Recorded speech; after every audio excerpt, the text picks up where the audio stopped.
All right, I know I'm a little bit late to the party. Life gets in the way. Welcome to Flick Fixers. We're talking about Backrooms, and there's not a ton I need to fix on this one. This was a pleasant surprise. Look, there's a lot of hype right now between Obsession and Backrooms. You've got these young directors, up and coming, making these monumental movies that are just dominating at the box office. They're putting butts in seats. They put my butt in a seat. I went to these movies, um, and I need to talk about them because I am. Look, we're a team here at Flick Fixers, and I am maybe one of the more negative when it comes to modern film, and I do kind of fall back into, oh, I wish it was more like this from the past.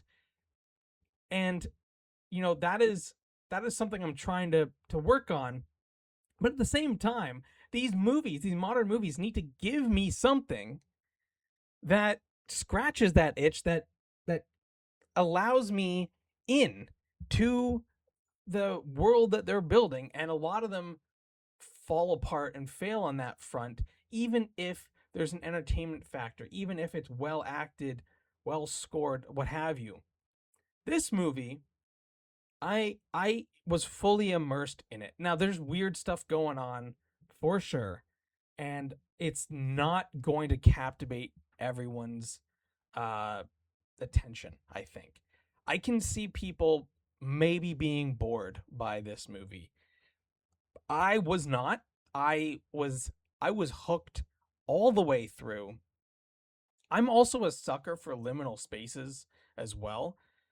So that's obviously, it's not even just a bias. Like, I knew I was gonna enjoy the visuals of this movie, which are very barren, right? Like, it's very, there's not a lot to look at, and that's the point. But that works for me a lot.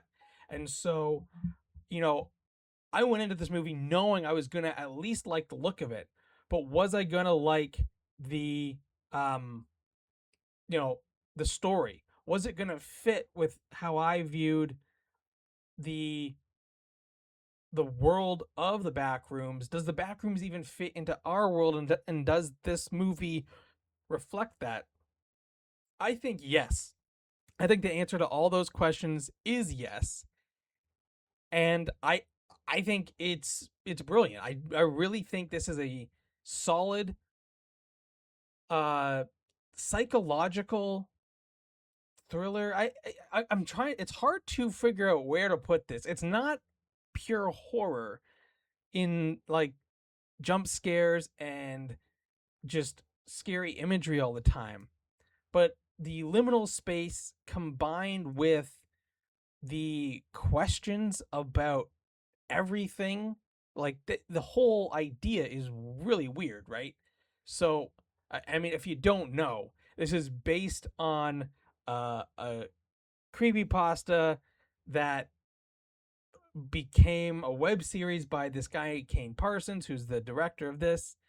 And so, you know, it's it does follow from the original material. And if you if you pay attention to the original material, it's always been weird, and people have kind of been playing with this idea for a while.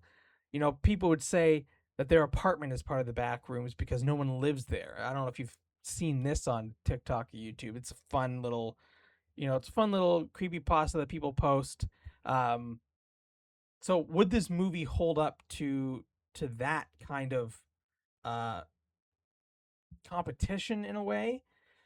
I think yes. I think this is exactly what you want. You don't want to go overboard. You don't want to just have it become a nonsense monster movie or nonsense supernatural movie. Although, like I said, it's very weird, and if you're not willing to go along with it, then you're gonna have a bad time. I know people have issues with this idea. Like, they don't think there's enough setup, but for me, you should already be familiar with this.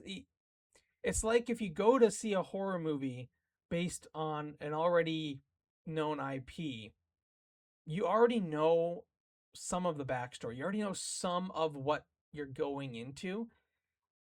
And while I know this is new and unique, I don't think they need to spend the bulk of their film establishing stuff. I think you should just be able to go with it knowing some small details.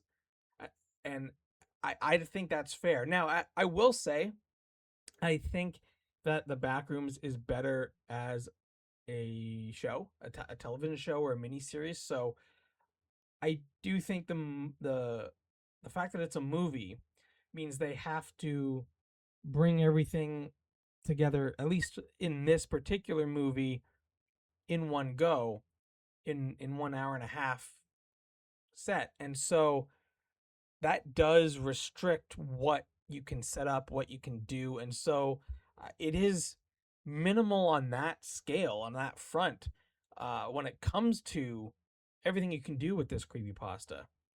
So I'm hoping we get more. Like, it ends. Like, the movie does end in a, I don't want to say satisfying way, but it ends in a way that concludes the story. It does it. I mean, look, this movie is based on a very weird concept, and it can't just answer it for you. And so there's gonna be there's gonna be stuff left at the end that you're going to not know and have questions about and wonder about, and then on a rewatch or what or looking at a review, someone will point something out and it'll change slightly how you viewed that scene. um at, I'm trying not to spoiler, but it does seem like when you watch it back, there's a bit of a twist that happens, and you can kind of see it on second watch coming because of the setting.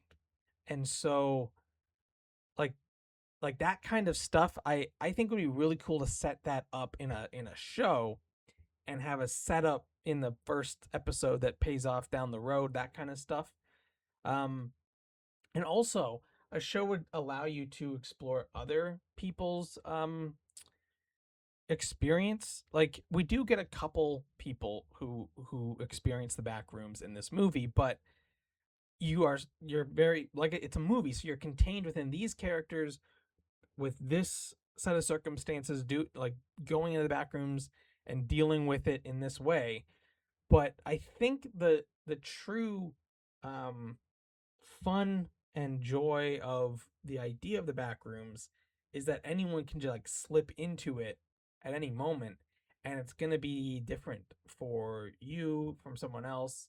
And then this movie really plays with the fact that you can kind of your energy, your demeanor, your mind, your mindset can interact with the back rooms, um, and shape them in a way, and create the design and layout and that kind of stuff. But you're not controlling it; it's using you as a conduit, kind of, and manifesting your emotions and stuff. So yeah, just trying to get it all out there. It's really tough. I think this is a great film. I'm glad that this is popping at the box office.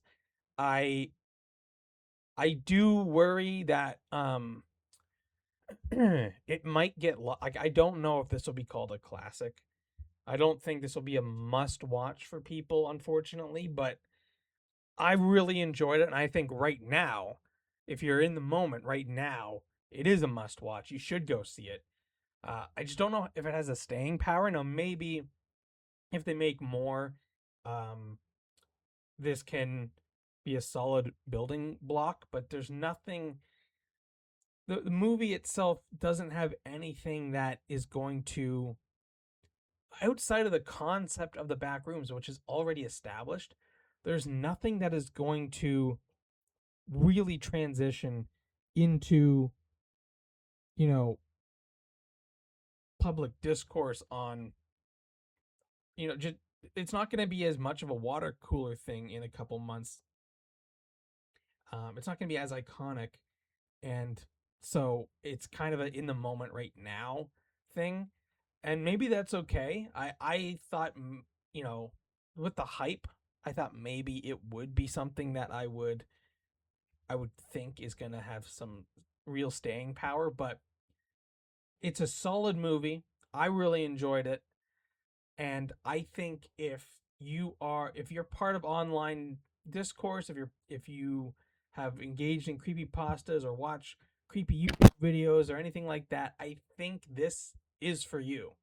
It's like that, but done way better, with serious actors who are really good at what they're doing, and a director that really knows this lore. Like, this is his now. I know it was put on anonymously on a creepypasta, but Kane Parson has really taken this and run with it, and now he essentially is the creative mind behind the idea of the Backrooms. Anyone can do their own thing, obviously, but he's really established some world building in his YouTube videos, let alone in this movie, which builds out a ton in terms of everything from people who know about the back rooms, people who have been there and it's warped their minds, people who are stuck in there, everything. So there's a lot going on, not a lot of answers though.